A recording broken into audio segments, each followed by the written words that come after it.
নতুন একটা বিষয় আপনাদের সঙ্গে শেয়ার করতে চাচ্ছি। আপনারা কি জানেন, নিউ ইয়র্কে জাতিসংঘের অধিবেশনে যাবার জন্য ডক্টর মোহাম্মদ ইউনূস ভীত সন্ত্রস্ত অবস্থায় বিকল্প উপায়ে তার আত্মসম্মান রক্ষা করার জন্য কি করা যায় সেজন্য বিএনপির মহাসচিব মির্জা ফখরুল ইসলাম আলমগীর, জামাতের একজন নায়েবে আমির, এনসিপির এক নেতা এবং বিএনপির ভারপ্রাপ্ত চেয়ারম্যানের পররাষ্ট্র বিষয়ক উপদেষ্টাকে সঙ্গে নিয়েছেন। টার্গেটটা হচ্ছে কোনোভাবে যাতে বিমানবন্দর এবং নিউ ইয়র্কে জাতিসংঘের সদর দপ্তরের সামনে ইউনূস যাতে লাঞ্ছিত না হন, কারণ ওই সকল দলের নেতারা সঙ্গে থাকলে তাদের সমর্থকরা আসবে, তাকে তারা রক্ষা করবে। কিন্তু সেখানে খুব বেশি একটা সাড়া হয়নি। তাহলে বিকল্প করা যায় কি? আউটসোর্সিং এ লোক সংগ্রহ করতে হবে। আউটসোর্সিংটাকে আরো সহজ করে বলি, টাকার বিনিময়ে ভাড়ায় লোক আনতে হবে। সেজন্য বিভিন্ন স্টেটে লোক নিয়োগ করা হয়েছে যে তাদেরকে সেখান থেকে আনার খরচ দেওয়া হবে, যাওয়ার খরচ দেওয়া হবে, আর জন প্রতি একটা টাকা দেওয়া হবে। এই খরচটা কোত্থেকে আসবে? এম্বাসিতে বিভিন্ন সোর্সের, যার হিসাব দিতে হয় না এমন অনেক সোর্সের টাকা থাকে। সেই টাকা এবং ওইসব দেশে যারা আওয়ামী লীগ বিরোধী ব্যবসায়ী বা ধনী মানুষ, তারা একটা অ্যামাউন্ট দেবেন, আর ইউনূসের যে কোম্পানি আছে সেই কোম্পানি টাকা দেবেন। এই মিলে বড় একটা ফান্ড করে আউটসোর্সিং এ, অর্থাৎ ভাড়ায় লোক এনে প্রবাসে থাকা আওয়ামী লীগ বা 14 দল অথবা মুক্তিযুদ্ধের পক্ষের লোকরা, বীর মুক্তিযোদ্ধারা যে ক্ষোভ প্রকাশ করবে, প্রতিবাদ জানাবে, সেই ডিমনস্ট্রেশনের কাউন্টার ডিমনস্ট্রেশন করার জন্য লোক খোঁজার ব্যবস্থা করা হয়েছে। আমি একজন সাংবাদিক এবং সেখানে দীর্ঘদিন থাকা অপর একজন গণমাধ্যম কর্মী, যিনি এখন আর নাই প্রফেশনে, একজন অ্যাটর্নি, এই তিনজনের সঙ্গে কথা বলেছি। তারা বলছেন যে বেচারা হয়তো খুব ভীত সন্ত্রস্ত হয়ে গেছেন, না হলে অতীতে কোনো গভর্নমেন্ট, এমনকি সামরিক স্বৈরাচাররাও কোনোদিন যাবার পরে এই জাতীয় প্রস্তুতি নেন নাই। তাদের পক্ষ থেকে নাকি আরেকটা পদক্ষেপ নেওয়া হয়েছিল যে নিউ ইয়র্ক পুলিশ যেন বিশেষ প্রোটোকল তাকে দেয়, বিশেষ প্রোটেকশন দেয়। এটা তো দেওয়ার কোনো বিধান নাই। এটা হয় সর্বোচ্চ লেভেলের কেউ হলে, তার ভিতরে ইউনূস পড়ে না। সেটাই ব্যর্থ। বিএনপি, জামাত, এনসিপির বড় ধরনের ডিমনস্ট্রেশন করার সাপোর্টাররা আসতেছেন না, বা তাদের উপর উনি আর আস্থা রাখতে পারতেছেন না। সেজন্য উনি আউটসোর্সিং অর্থাৎ ভাড়ায় লোক আনবে। যেসব লোকগুলো বিভিন্ন ইন্ডিয়ান শপে বা অন্যান্য শপে কাজ করে, ক্যাশের ভিত্তিতে কাজ করে বা রেগুলার কোনো কাজ নাই, তাদেরকে নিয়ে এসে তাদের দিয়ে ডিমনস্ট্রেশন করা হবে এবং তাদের আগাম টাকা পরিশোধ করা হবে, যাতে তারা ফিরে যাওয়ার সময় বিব্রতকর অবস্থায় না পড়ে। এই পদক্ষেপ নিয়েছেন। এটা অনেকে খুব সুবিধাজনক সাড়া না। তখন আর একটি পদক্ষেপ নিয়েছেন যে কনসুলেটে প্রতিবাদ জানাতে যাওয়া প্রবাসী বাঙালিদের আওয়ামী লীগের লোক হিসাবে ট্রিট করে তাদের বিরুদ্ধে মামলা হয়েছে, বেশ কয়েকজনকে গ্রেপ্তার করা হয়েছে। এইটা কনসুলেট জেনারেল থেকে বাইরে ছড়িয়ে দিয়েছে। এবং সেখানে যে প্রেস মিনিস্টার, তিনি এইটা নাকি বিভিন্ন ভুয়া পোর্টালে প্রচার করিয়েছেন। টার্গেটটা হচ্ছে এই খবরটা গেলে অনেকে অ্যাসাইলাম সিকিং আছে, কারো কেস পেন্ডিং আছে, কেউ ইনডেফিনিট পিরিয়ডের জন্য আছে। তারা যদি মামলায় পড়ে তাহলে তাদের এই অ্যাসাইলাম সিকটা অ্যাপ্রুভ হবে না, ফলে ভয় ভীতির ভিতর তাদের রাখা যায় কিনা। এইটা আবার গত রাতে একজন ইউটিউবার, তিনি অ্যাটর্নি মঈন চৌধুরী, সাংবাদিক দীপু সহ আরো কয়েকজনকে এনে আলাপ আলোচনার ভিতর থেকে প্রকাশ করে ফেলছেন যে এই ঘটনাটা সম্পূর্ণরূপে মিথ্যা। আওয়ামী লীগের কোনো লোক গ্রেপ্তার হয়নি। তাছাড়া ওই দেশে মামলা হয়, মামলার তদন্ত হয়, তারপরে গ্রেপ্তার হয়, তদন্তের পর্যায়ে। তো এখন পর্যন্ত কোনো মামলাই হয়নি। তা মামলাই যদি না হয় তা গ্রেপ্তার হয় কিভাবে? অন্যদিকে ইউএস আওয়ামী লীগের সভাপতি ডক্টর সিদ্দিকুর রহমান, তিনি প্রেসকে বলছেন যে একটা লোকও আমাদের কোথাও গ্রেপ্তার হয়নি। প্রশ্ন উঠেছে, ডক্টর ইউনূস একটা সফরে যাওয়ার জন্য এত মিথ্যাচার, বিরোধী দলের লোক নেওয়া, ভাড়ায় লোক আনা, আউটসোর্সিং যেটাকে, নিজের হাইকমিশনকে ব্যবহার করা, নিজের এনজিওর লোকদেরকে সেখানে উপস্থিত রাখা, এত কিছু করার পরেও নাকি সুবিধাজনক অবস্থায় নাই। তার হয়ে একজনে নাকি প্রবাসে থাকা অনলাইন অ্যাক্টিভিস্ট, যারা শেখ হাসিনার বিরুদ্ধে খুব সোচ্চার থাকেন, তাদেরকে নাকি অনুরোধ করেছিলেন যে আপনারা কিছু লোকটোক এখানে পাঠান। তাতেও নাকি খুব ভালো সাড়া পাওয়া যায়নি। এত কিছু করার পরেও ইউনূস আতঙ্কে রয়েছেন যে প্রবাসীদের ক্ষোভের মুখে তার অবস্থা কি হয়ে দাঁড়াবে। তার অতীত অভিজ্ঞতা আবার ভালো না। তিনি লন্ডনে গেছিলেন, সেখানে যে হোটেলে ছিলেন হোটেল থেকে বের হওয়ার মতো অবস্থাই ছিল না, প্রবাসীদের এত তীব্র ক্ষোভ। তার যিনি মাস্টার মাইন্ড, তথ্য সম্প্রচার উপদেষ্টা, তিনি নিউ ইয়র্কে অপদস্থ হয়েছেন, লন্ডনে অপদস্থ হয়েছেন, জাপানে গেছেন, আরেকজন জাপানে অপদস্থ হয়েছেন।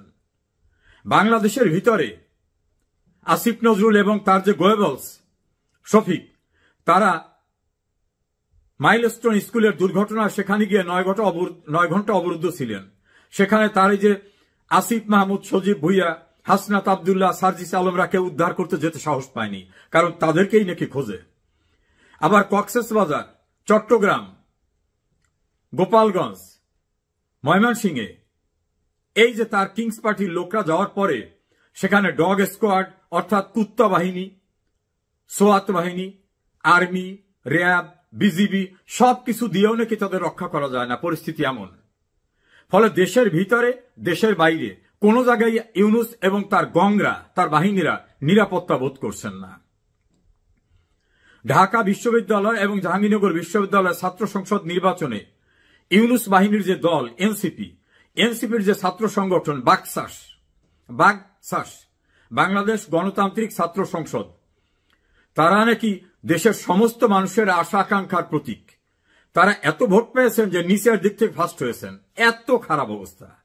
এবং এই ঘটনায় সার্জিস আলম, হাসনাত আবদুল্লাহ, আসিফ মাহমুদ, সজীব ভুইয়া, মাহফুজ আলম, নাহিদ ইসলাম, তাদের কোনো সাড়া শব্দ পাওয়া যাচ্ছে না।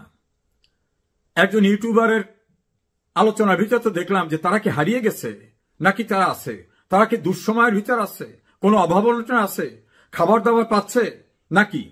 আবার এর ভিতর ছড়িয়ে গেছে যে একজন সচিব নিয়োগে 35 কোটি টাকা নিয়েছেন এবং এনবিআর এর চেয়ারম্যান নিয়োগে নাকি 100 কোটি টাকার ঊর্ধ্বে। এই চতুর্দিকের এই ভয়ঙ্কর পরিস্থিতিতে ইউনূস এখন ছেড়ে দেমা কেঁদে বাঁচি এটা যেমন ভাবছেন, পাশাপাশি আবার ভাবছেন আর তো কোনোদিন কিছুই হতে পারবো না। হয়তো মনে মনে ভাবছেন যে আমি তো ইউনিয়ন পরিষদের চেয়ারম্যান হতে পারবো না নির্বাচনে, তাছাড়া ক্ষমতা হাতছাড়া হওয়ার পরে দেশেও তো আর ফিরতে পারবো না যদি দেশের বাইরে চলে যেতে পারি। যতদিন সময় নেওয়া যায় এই সময়ের ভিতরে কিছু কামিয়ে নেওয়ার চেষ্টা। আর ইউনূসের সঙ্গে যারা আছেন তারাও মনে করছেন যে বিদেশ থেকে আসছেন, কারণ তার ক্যাবিনেটের অধিকাংশ তো বিদেশি আর এনজিও পার্টি। কেউ কেউ তো এক ইউটিউবারের ভাষায় ডায়াপার পড়তে হয়, মানে বহুমূত্র রোগে আক্রান্ত। এইসব লোকরা আত্মজীবন সুযোগ পাবেন না, কাজে হালুয়া রুটি যা কিছু ভাগযোগ করে নেওয়া যায় এখনই নাকি উপযুক্ত সময়। এর সঙ্গে আরো যুক্ত হয়েছে ঢাকার রাস্তায় পুলিশকে এত কিছু বলার পরেও, সর্বশেষে 5,000 টাকা করে দেওয়ার মতো একটা উৎকোচ দেওয়ার পরেও আওয়ামী লীগের মিছিল ঠেকানো যাচ্ছে না। আর মিছিল প্রতিদিন 10টা-15টা মিছিল হচ্ছে, আড়ালে আবডালে না, ঘনবসতিপূর্ণ এলাকায় এবং কর্মব্যস্ত সময়ে। এমনকি ইউনূসের যে দল এনসিপির অফিসের নিচে নাচতেছে, গাইতেছে, মিছিল করতেছে আওয়ামী লীগের লোকরা, সেখানে নাকি তাদেরকে টু শব্দ করতে সাহস পাচ্ছে না এনসিপির কেউ। অন্যদিকে জামাত এবং বিএনপির ভিতরে একটা বিভাজন দৃশ্যমান। এনসিপি তো হারিয়ে গেছে, তার কোনো খোঁজখবর নাই। আবার তারা যারা অনলাইন অ্যাক্টিভিস্ট, বিদেশ থেকে যারা সোচ্চার ছিলেন, তাদের আহ্বানে নাকি আর এখন কেউ সাড়া টাড়া দিচ্ছে না। তারা এই আওয়ামী লীগের বাইরে গিয়ে জামাত, বিএনপি, এনসিপি এদের দিয়ে নাকি কিছুই হবে না, ইউনূসের নাকি খুব শিগগিরই পতন হয়ে যাবে। তাহলে মাহমুদুর রহমান আমাদের সম্পাদক, তার নেতৃত্বে আরেকটা সরকার গঠন বা আরেকটা দল করা যায় কিনা সেটা নিয়েও তারা আলাপ আলোচনায় আছেন। ইউনূস এখন চতুর্দিকে সরিষার ফুল দেখছেন, কেউ বলছেন অন্ধকার দেখছেন, কেউ বলছেন কুয়াশাচ্ছন্ন অবস্থা। আওয়ামী লীগের নেতাকর্মীরা উৎসাহিত হয়ে রাস্তায় দোর্দণ্ড প্রতাপের সঙ্গে, আত্মবিশ্বাসের সঙ্গে মিছিল সমাবেশ করছে। আওয়ামী লীগের এক নেতাকে হত্যা করে জিয়ার কবরস্থানে টাঙিয়ে রাখার মতো বিভৎস নৃশংস ঘটনা নতুন করে সমস্ত মানুষকে মনে করিয়ে দিয়েছে যে এরা কিন্তু তারা যারা পুলিশকে মেরে উপরে টাঙিয়ে রাখছিল যাত্রাবাড়ি উত্তরায়, এরা কিন্তু সেই গ্রুপ। অর্থাৎ এই বিভৎসতা, এই যে ইউনূস বাহিনীর বিরুদ্ধে ঘৃণাকে আরো কয়েক গুণে বৃদ্ধি করে দিয়েছে। এমন একটি ভয়ঙ্কর পরিস্থিতিতে ইউনূসের নিউ ইয়র্ক সফর। আমাকে বাংলাদেশের একজন আইনজীবী, বর্তমানে দেশের বাইরে থাকেন, তিনি তো বললেন এমনও তো হতে পারে পরিস্থিতি যদি খারাপ দেখে ইউনূস নিউ ইয়র্ক থেকে আর ব্যাকই করবে না, কারণ তার উত্থান সবটা তো ওখানে। তার নোবেল কিনে দেওয়া, আবার যারা কিনে দেওয়ার আয়োজন করেছিলেন তাদের ফান্ডে ওনার টাকা দেওয়া, ইসরায়েলকে টাকা দেওয়া, নানাভাবে ওনার শেকড় তো বাইরে। কাজে বেশি বাড়াবাড়ি যদি কেউ করে তাহলে ইউনূস দেশে নাও যেতে পারে। আমরা অপেক্ষায় থাকি ইউনূস গংদের পরিণতির জন্য। ইতিহাস কিন্তু তাই বলে। আতঙ্কিত ইউনূস। একজন খুব পরিচিত গণমাধ্যম ব্যক্তিত্ব বলছেন, ইউনূসের ক্যাবিনেটে অনেক বয়স্ক লোক আছে যাদের ডায়াপার পরতে হয়। এবারে আতঙ্ক যা, তাতে প্রাকৃতিক ডাকের জন্য ইউনূসকেও কি ডায়াপার পরতে হবে? এমনটাও কি শঙ্কার বাইরে?